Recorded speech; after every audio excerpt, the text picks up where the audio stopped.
வாழ்க வையகம், வாழ்க வையகம், வாழ்க வளமுடன். குரு வாழ்க, குருவே துணை. ஓம் குரு பிரம்மா, குரு விஷ்ணு, குரு தேவோ மகேஸ்வரக, குரு சாக்ஷாத் பரபிரம்மா, தஸ்மே ஸ்ரீ குரவே நமக. உலகமெங்கும் உள்ள ஆதவன் தொலைக்காட்சி நேர்களே, ராசி பலன் நிகழ்ச்சியினூடாக உங்களை சந்திப்பதில் பெருமகிழ்ச்சி அடைகிறேன். இன்றைய நாளில் மன நிம்மதி, மனநிறைவு, மனமகிழ்ச்சி பெருகட்டும். வாழ்க்கை பயணங்களில் உயர்வு கிடைக்கட்டும். லட்சிய பாதைகளில் வெற்றி கிடைக்கட்டும். அதற்கு எல்லாம் வல்ல அந்த இறைவனும் குருவும் உங்களுக்கு துணை நிற்கட்டும். அனைவருக்கும் இன்றைய நாளில் இனிய தை திருநாள் நல்வாழ்த்துக்கள், தைப்பொங்கல் நல்வாழ்த்துக்கள். இன்றைய நாளில் அனைவரும் அந்த சூரிய பகவானையும் இந்த இயற்கை தெய்வங்களையும் வழிபட்டு இந்த தை பிறந்தால் நல்லது பிறக்கும், வழி பிறக்கும் அப்படின்னு சொல்லி முன்னோர்கள் சொல்லி வச்சிருக்காங்க. அப்போ தைக்கு பிறகு, இந்த வருடத்தின் தைக்கு பிறகு ஒவ்வொரு நாளுமே உங்களுக்கு ஆங்கில வருட பிறப்பின் மாதத்தில் வரக்கூடிய இந்த தை பிறப்பு ஒவ்வொரு மாதமே உங்களுக்கு உடல் ஆரோக்கியம், குடும்ப வளங்கள், மேன்மைகள், வெற்றிகள் எல்லாம் கிடைக்க அந்த இறைவனை நான் பிரார்த்திக்கிறேன். இன்னொரு 3 மாத காலங்களில், 4 மாத காலங்களில் சித்திரை தை திருநாளும் வரப்போகுது. இப்படி தமிழ் நாட்களில் இது ஒரு ஆரம்ப நாளாக இருக்குது. ஆங்கிலத்தை பொறுத்த வரைக்கும் எங்களுக்கு தைக்கு பிறகு சித்திரை ஒரு புதிய வருட பிறப்பாக இருக்கும். அதுகள் தான் நாம் தொடர்ந்து கொண்டாடக்கூடிய ஒரு நம்மளுடைய பாரம்பரிய நிகழ்வுகளில் ஒன்றா இருக்குது. அப்போ தைங்கிறது ஒரு நன்றி, தை ஒன்று பொங்கல் அப்படின்னு நம்ம சொல்லும்போது அது நன்றி கூறுறோம். சூரிய பகவான், விவசாயம், இயற்கை, இந்த வளங்களை கொடுக்குற இந்த பிரபஞ்சம் ஒவ்வொன்றையுமே நினைத்து நம்ம வணங்கி கைகூப்பி அவங்களுக்கு நன்றி கூறி நம்மளுடைய வாழ்க்கை வளங்களை பெருக்கிக் கொள்ளணும் அப்படின்னு எல்லாருக்கும் நான் ஆசி கூறி அந்த இறைவன் அருள் ஆசி உங்களுக்கும் இருக்கணும்ன்ட்டு அவங்கள பிரார்த்தனை பண்ணிக்கொள்கிறேன். மீண்டும் இனிய தைப்பொங்கல் நல்வாழ்த்துக்கள். அடுத்து நாங்கள் பார்க்க போகிறது இந்த நாளுக்கான பஞ்சாங்க விவரங்களை பார்ப்போம். திருக்கணிதம் அடிப்படையிலான பஞ்சாங்க விவரம். ஸ்ரீ விஸ்வாவசு வருடம் தை மாதம் 1ஆம் நாள் வியாழக்கிழமை 15/1/2026. இன்றைய நாளில் பார்த்தீங்கன்னு சொன்னால் இரவு 8:37 வரைக்கும் துவாதசி திதியும் அதுக்கு பிறகு திரியோதசி திதியும் காணப்படுது. இன்றைய நாள் முழுவதும் கேட்டை நட்சத்திரம் காணப்படுது. இரவு 8:38 வரைக்கும் விருத்தி நாம யோகமும் அதற்கு பிறகு துருவநாம யோகமும் காணப்படுகிறது.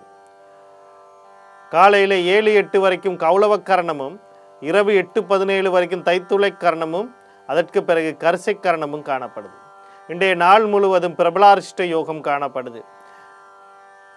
இன்றைய நாளுக்கான சூலத்தை பார்த்தீங்கன்னா தெற்கு திசையில் இருக்குது. அதுக்கான பரிகாரம் தைலமாகும். தெற்கு திசையை நோக்கி ஏதாவது தேவையும் அவசியம் இருப்பவர்கள் அந்த பக்கம் போகிறவங்க தைலத்தை தானமாக கொடுத்து போகலாம். தைலங்கிறது வலி நிவாரணி, உடல் உபாதைகளுக்கு நம்ம பூசக்கூடிய அந்த உடல் தைலத்தை நீங்கள் தானமாக கொடுத்துட்டு போகலாம். போகிற காரியங்கள் உங்களுக்கு சாதகமாக நன்மையாக நடக்கிறதுக்கான வாய்ப்புகள் அதிகமாக இருக்குது. இன்றைய நாளில் பார்த்தீங்கன்னு சொன்னால் துவாதசி திதி இருக்குது. அடுத்து திரியோதசி திதி வருது. அப்போ இரவுக்கு பிறகு தான் திரியோதசி. அப்போ நாள் முழுவதும் துவாதசி திதி இருக்குது. சாபங்களையும் பாவங்களையும் தீர்க்கக்கூடிய நாள். நான் எப்போவுமே உங்களுக்கு சொல்கிறது, துவாதசி ஏகாதசி திதியில் விரதம் இருங்க. துவாதசி திதியில் இலகுவாக சமிப்பாடு அடையக்கூடிய உணவு அல்லது சைவ உணவுகள்னு கூடக்கூடிய இயற்கை உணவுகளை அதிகமாக ஏற்றுக்கொள்ளுங்க. அப்போ இந்த உடல் ஒரு சமநிலைக்கு வர்றதுக்கான வாய்ப்புகள் கிடைக்கும் அப்படின்ட்டு. இன்றைய நாளில் பார்த்திங்கன்னா கௌளவ கரணம் இருக்குது, தைத்துளை கரணம் இருக்குது. கௌளவ கரணம் காலையிலையும் முடிந்தது. தைத்துளை கரணம் ஒரு நாள் 7 மணிலேருந்து இரவு ஒரு 12 மணித்தியாலங்களுக்கு 11 மணித்தியாலங்க இருக்குது. இப்போ தைத்துளை கரணம் அப்படின்னு நம்ம சொல்லும்போது ஆடம்பரம், மகிழ்ச்சி, ஆனந்தம் சம்மந்தப்பட்ட நிகழ்வுகளை இன்றைக்கி செய்யலாம்.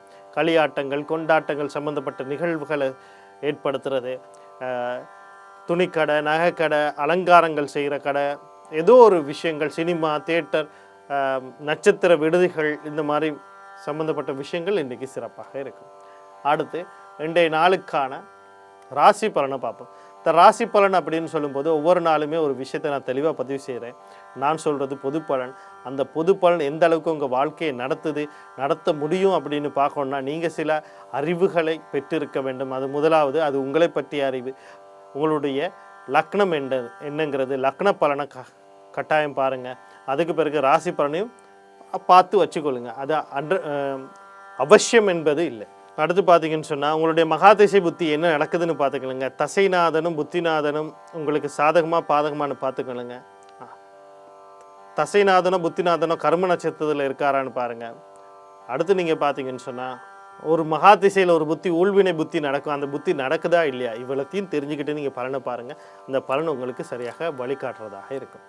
முதல்ல மேச ராசி அன்பர்கள், இன்றைய நாள் உங்களுக்கு எப்படி இருக்குதுன்னு சொல்லி பார்த்தோம்னா, நீங்கள் கவனம் செலுத்த வேண்டிய விடயங்கள் அப்படின்னு சொல்லும்போது முக்கியமாக இன்றைக்கி நீங்கள் மட்டும் இல்லை, நீங்களும் உங்களுடைய தந்தையும் கவனமாக இருக்கும்.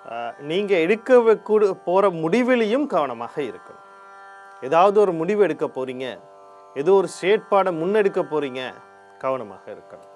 வீட்டில் இருக்கீங்க, கவனமாக இருங்க. பாத்ரூமில் குளிக்க போகிறீங்க, கவனமாக இருங்க. சமையல் பண்ணுறீங்க, கவனமாக பண்ணுங்க. பயணம் பண்ணுறீங்க, கவனமாக பண்ணுங்க. வேலை செய்கிறீர்கள் பணியகத்தில், கவனமாக பண்ணுங்க. எல்லாத்துலேயும் கவனமாக இருங்க. அடுத்து பார்த்தீங்கன்னு சொன்னால் நீங்களும் சரி, உங்கள் தந்தையும் சரி. அடுத்ததெல்லாம் பார்த்தீங்கன்னு சொன்னால் இன்சூரன்ஸ் சொத்துக்களை எதிர்பார்த்துருந்தால் அதில் தடையோ தாமதமாகலாம். அதே மாதிரி தந்தை வழி சொத்துக்கள், சந்தை வழியாக வரக்கூடிய சில அனுகூலங்கள், குரு உபதேச அனுகூலங்கள், இதெல்லாம் தடைப்படலாம். இந்த விஷயத்துலலாம் கொஞ்சம் கவனமாக இருக்கணும். இந்த நாளில் வரக்கூடிய சகல விஷயத்தை நன்மையாக மாற்றியமைத்துக்கொள்ள ஆஞ்சநேயர், குலதெய்வம், கர்ணா, யோகாதிபதி வழிபாடு செய்து கொள்ளுங்கள்.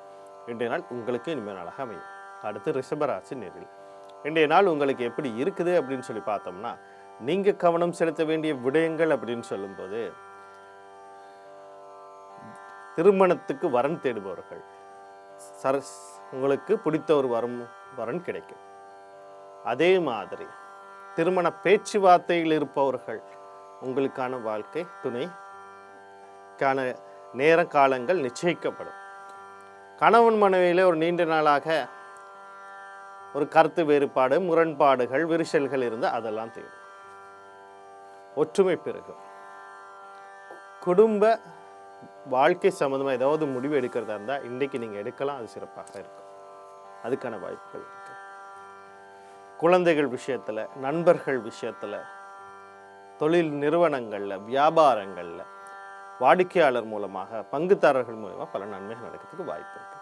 இந்த வாய்ப்புகளை சரியாக பயன்படுத்தி கொள்ள நீங்கள் மகாலட்சுமி, குலதெய்வம், கருணநாதன், யோகாதிபதி வழிபாடு செய்து கொள்ளுங்கள். இன்றைய நாள் உங்களுக்கு அடுத்து மிதுன ராசி நேயர்கள், இன்றைய நாள் உங்களுக்கு எப்படி இருக்குன்னு சொல்லி பார்த்தோம்னா, நீங்கள் கவனம் செலுத்த வேண்டிய விடயங்கள் அப்படின்னு சொல்லும்போது கடன் கொடுக்கல் வாங்கல் சம்மந்தப்பட்ட விஷயத்தில் கவனமாக இருக்கணும். இப்போ இன்றைக்கு நான் சொல்கிறது, நீங்களும் உங்களுடைய வாழ்க்கை துணை அவங்களையும் பார்த்துக்கொள்ளணும்.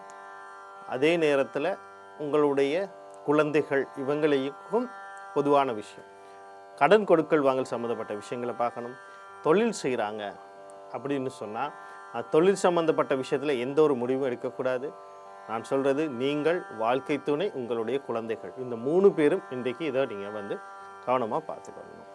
அடுத்து பார்த்தீங்கன்னு சொன்னால் உடல் ரீதியான ஏதாவது உபாதைகள் தென்பட்ட உடனே வைத்திய சிகிச்சை ஆகும். எதிரி தொல்லைகள் இருக்கலாம். நண்பர்கள், உறவினர்கள், வாடிக்கையாளர்கள், பங்குதாரர்கிட்ட கொஞ்சம் கவனமாக இருக்கணும். நல்லா வரக்கூடிய சகல விஷயத்தை நன்மையாக மாற்றி அமைத்துக்கொள்ள நீங்கள் விநாயக பெருமான், குலதெய்வம், கர்ணநாதன், யோகாதிபதி வழிபாடு செய்து கொள்ளுங்கள். இன்றைய நாள் உங்களுக்கு இதுவாக அமையும். அடுத்து கடகராசி நேயர்களே, இன்றைய நாள் உங்களுக்கு எப்படி இருக்குது அப்படின்னு சொல்லி பார்த்தோம்னா, நீங்கள் கவனம் செலுத்த வேண்டிய விடயங்கள் அப்படின்னு சொல்லும்போது முக்கியமாக பூர்வீக சொத்து இல்லாட்டி சொத்து சம்பந்தப்பட்ட முடிவுகளை எடுக்கிறது, வாங்கிறது, விற்கிறது, புனரமைப்பு செய்கிறது, ஒரு வியாபார நோக்கத்திற்கு பயன்படுத்துறது, அதாவது குத்தகைக்கு விடுறது, வாடகைக்கு விடுறது, பாகப்பிரிவினைகள் செய்கிறது, இதுக்கெல்லாம் வாய்ப்புகள் இன்னைக்கு கொஞ்சம் அதிகமாக இருக்குது. அதே மாதிரி குழந்தைகளுக்காக முயற்சி பண்ணுறவங்க அதுக்கான வாய்ப்புகள் இருக்குது. காதல் சம்பந்தப்பட்ட விஷயங்களை சில முன்னேற்றங்கள், களியாட்டங்கள், கொண்டாட்டங்கள், மனமகிழ்ச்சிகளை தரக்கூடிய நிகழ்வுகள் நடக்கிறதுக்கான வாய்ப்பு இருக்குது. இன்றைய நாளில் ஒரு குலதெய்வ வழிபாட ஒரு மேலதிகமாக செய்யும் போது உங்களுக்கு இன்னும் சிறப்பாக இருக்கும்.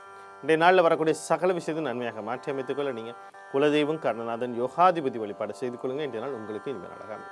அடுத்து சிம்ம ராசின்னு இருக்கலாம். இன்றைய நாள் உங்களுக்கு எப்படி இருக்குது அப்படின்னு சொல்லி பார்த்தோம்னா, நீங்கள் கவனம் செலுத்த வேண்டிய விடயங்கள் அப்படின்னு சொல்லும்போது முக்கியமாக பார்க்கும்போது தாய் வழி உறவுகள், தாய் சார்ந்த விஷயங்களில் கவனமாக இருக்கணும். அதே நேரத்தில் வீடு காணி வாகனம் சொத்துங்கிறதுல எந்த ஒரு முடிவும் எடுக்கக்கூடாது. வாங்குறது, விற்கிறது, புனரமைப்பது, பழுது பார்க்குறது எதுவும் வேண்டாம். அடகு வைக்கிறது வேண்டவே வேண்டாம்.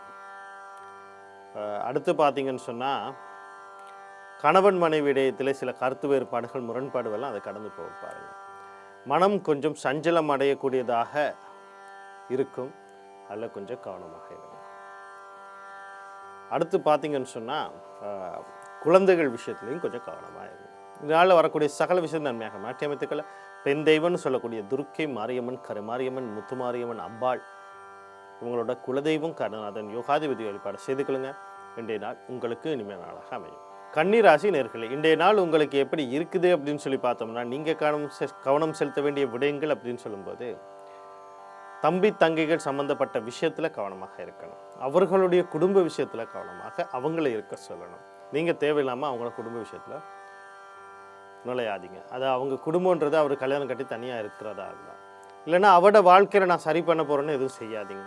இந்த சொத்து, வீடு, காணி, வாகனம் சம்மந்தப்பட்ட எந்த ஒரு முடிவும் இந்த கடந்து இனி ஒரு சில நாட்களுக்கு எடுக்காமல் இருக்கிறது நன்மை தரும். அடுத்து பார்த்தீங்கன்னு சொன்னால், உங்கள் முயற்சிகளுக்கு கொஞ்சம் தடை வரும். வீடு வாங்க, காணி வாங்க, ஏதோ ஒரு முயற்சிக்கு உங்களுக்கு தடை வந்துக்கிட்டே இருக்கும். அது கடந்து போக பாரு, உங்களுக்கான நாள் கூடி சீக்கிரம் வரும். அடுத்து பார்த்தீங்கன்னு சொன்னால்,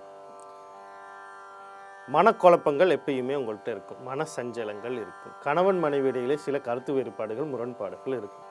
இன்றைய நாளில் வரக்கூடிய சகல விஷயத்தை நன்மையாக மாற்றி அமைத்துக்கொள்ள நீங்கள் செவ்வாய் பகவான், அவருடைய அதிபதி முருகப்பெருமான், குலதெய்வம் கருணாதன் யோகாதிபதி வழிபாடு செய்து கொள்ளுங்க. இன்றைய நாள் உங்களுக்கு இனிமையான நாளாக அமையும். அடுத்து துளாராசி நேர்களே, இன்றைய நாள் உங்களுக்கு எப்படி இருக்குது அப்படின்னு சொல்லி பார்த்தோம்னா, நீங்கள் கவனம் செலுத்த வேண்டிய விடயங்கள் அப்படின்னு சொல்லும் போது முக்கியமாக குடும்பத்தில் சில ஒற்றுமைகள் பெருகும். குடும்பத்தில் ஒரு புதிய அங்கத்தோர் வரலாம். நண்பர்கள் மூலியமாக சில நன்மைகள் நடக்கும். உங்கள் தம்பிகள் தங்கைகள் மூலியமாக புதிய அங்கத்தோர் வர்றது, உங்கள் வார்த்தைக்கு மதிப்பு கொடுக்கறது, அவங்க உங்களுக்கும் அவங்களுக்கும் உள்ள சில சிக்கல்கள் இருந்தால் கூட மனக்குழப்பம்லாம் அதெல்லாம் தீர்றது, புதிய வருமானங்கள், உங்கள் முயற்சியால் புதிய வருமானங்கள் வர்றது, வெற்றிகள் கிடைக்கிறது, குடும்பத்தில் சந்தோஷம் வர்றது, சேமிப்புகள் அதிகரிக்குது. இதுக்கான வாய்ப்புகள் இருக்குது. இந்த வாய்ப்புகளை சரியாக பயன்படுத்திக்கொள்ள நீங்கள் புத பகவான், அவருடைய அதிபதி மகாவிஷ்ணு, குலதெய்வம் கருணாதன் யோகாதிபதி வழிபாடு செய்து கொள்ளுங்க. இன்றைய நாள் உங்களுக்கு இனிமேல் நாளாக அமையும். அடுத்து விருச்சிக ராசி நேர்களே, இன்றைய நாள் உங்களுக்கு எப்படி இருக்குது அப்படின்னு சொல்லி பார்த்தோம்னா, நீங்கள் கவனம் செலுத்த வேண்டிய விடயங்கள் அப்படின்னு சொல்லும்போது முக்கியமாக நீங்கள் இன்றைக்கி உங்களை பார்த்துக்கிட்டா போதும். தொடர்ந்து கொஞ்சம் அமைதியும் பொறுமையும் கடைப்பிடிக்க வேண்டிய வாரங்களில் ஒரு வாரமாக இன்றைய வாரம் இருக்குது. கொஞ்சம் அமைதியும் பொறுமையும் நிதானமும் தேவை. நீங்கள் உங்களை குழப்பி, குடும்பத்தில் இருக்கவங்களை குழப்பி, தேவையில்லாமல் பணத்தை வீணடித்து, வார்த்தை பிரயோகங்களை தப்பாக பிரயோகித்து, இந்த மாதிரிலாம் வர்றனால அமைதியும் பொறுமையும் ஒரு சில நாட்களுக்கு நீங்கள் தொடர்ந்து இருக்கணும். உங்களுக்கான நாள் வரும், பொறுமையாக இருக்கணும். இன்றைய நாளில் வரக்கூடிய சகல விஷயம் நன்மையாக மாற்றி அமைத்துக்கொள்ள உங்கள் ராசி அல்லது லக்னாதிபதினு சொல்லக்கூடிய செவ்வாய் பகவான், அவருடைய அதிபதி முருகப்பெருமான், குலதெய்வம் கர்ணா யோகாதிபதி வழிபாடு செய்து கொள்ளுங்க. இன்றைய நாள் உங்களுக்கு இனிமேல் நாளாக அமையும். அடுத்து தனுசு ராசி நேர்களே, இன்றைய நாள் உங்களுக்கு எப்படி இருக்கும் அப்படின்னு சொல்லி பார்த்தீங்கன்னா, நீங்கள் கவனம் செலுத்த வேண்டிய விடயங்கள் அப்படின்னு சொல்லும்போது, கடல் கடந்து தொடர்போடு ஏதோ ஒரு விஷயம் செய்கிறவங்க, அது கல்வியாக இருக்கலாம், தொழிலாக இருக்கலாம், வியாபாரமாக இருக்கலாம், உறவினர்கள், நண்பர்கள், குடும்ப உறுப்பினர்களாக இருக்கலாம், தொடர்போடு ஏதோ ஒரு விஷயம் செஞ்சுக்கிட்டு அந்த விஷயங்களில் கவனமாக இருக்கணும். நீங்களே கடல் கடந்து போகிறதுக்கு முயற்சி பண்ணுறதா வந்து கவனமாக இருக்கணும். இந்த நாள்கள் அந்த சம்மந்தப்பட்ட முடிவுகள் எதுவும் எடுக்க வேண்டாம். அடுத்து பார்த்தீங்கன்னு சொன்னால், தேவையற்ற செலவுகள், விரயங்கள் அதிகரிக்கிறதுக்கான வாய்ப்பிற்கு கொஞ்சம் கவனமாக இருங்க. அதே மாதிரி ஒரு மன திருப்தி இல்லாத ஒரு சஞ்சல நிலைகளும் உங்களுக்கு காணப்படும், கவனமாக இருங்க. தனுசு ராசியில் பிறந்த பெண்களுக்கு உடல் உபாதைகள் இருக்கலாம், கொஞ்சம் கவனமாக இருங்க. இந்த நாளில் வரக்கூடிய சகல விஷயத்தையும் நன்மையாக மாற்றி அமைத்துக்கொள்ள நீங்கள் சனி பகவான், அவருடைய அதிபதி சிவபெருமான், தர்மசாஸ்தா, குலதெய்வம் கர்ணநாதன் யோகாதிபதி வழிபாடுகளை செய்து கொள்ளுங்கள். இன்றைய நாள் உங்களுக்கு இனிமேல் நாளாக அமையும். அடுத்து மகர ராசி நேர்களே, இன்றைய நாள் உங்களுக்கு எப்படி இருக்குது அப்படின்னு சொல்லி பார்த்தோம்னா, நீங்கள் கவனம் செலுத்த வேண்டிய விடயங்கள் அப்படின்னு சொல்லும்போது முக்கியமாக மனத்தில் இருக்க எதிர்பார்ப்புகள் எல்லாம் பூர்த்தி ஆகிறதுக்கான வாய்ப்புகள் இருக்குது. ஆள் மனசில் நிறைய ஆசை இருக்கணும், அதை செய்யணும் இதை செய்யணும், எல்லாமே இருந்திருக்கும். ஒரு 2வது திருமணம், நபர்கள் ரீதியாக, பண ரீதியாக, பொருள் ரீதியாக, ஏற்றத்தாழ்வுகள் ரீதியாக, பொருளாதார ரீதியாக ஏதோ ஒரு எதிர்பார்ப்பு இருந்தால் அதெல்லாம் பூர்த்தி ஆகிறதுக்கான வாய்ப்பு இருக்குது. அதுக்கு முயற்சி பண்ணுங்கள். எதிர்பார்த்த பண வரவுகள் கிடைக்கிறதுக்கான வாய்ப்புகள் இருக்குது. அடுத்தது அண்ணா அக்கா சம்மந்தப்பட்ட விஷயங்களில் சில நன்மைகள் நடக்கிறதுக்கு, அவங்களுக்கு நன்மை நடக்கிறதுக்கு வாய்ப்பு இருக்குது. அவர்கள் மூலயமா உங்களுக்கு நன்மை நடக்கிறதுக்கும் வாய்ப்புகள் இருக்குது. 2வது திருமண பேச்சுவார்த்தையில் இருப்ப அதுவும் சுகமாக கூறுறதுக்கான வாய்ப்புகள் அதுலேயும் இருக்குது. அடுத்து இதனால் வரக்கூடிய சகல வாய்ப்புகளையும் சரியாக பயன்படுத்திக்கொள்ள நீங்கள் சனி பகவான் அவருடைய அதிபதி சிவபெருமான், தர்மசாஸ்தா, குலதெய்வம், கர்ணநாதன், யோகாதிபதி வழிபாடு செய்து கொள்ளுங்க. இன்றைய நாள் உங்களுக்கு இனிமே நாளாக அமையும்.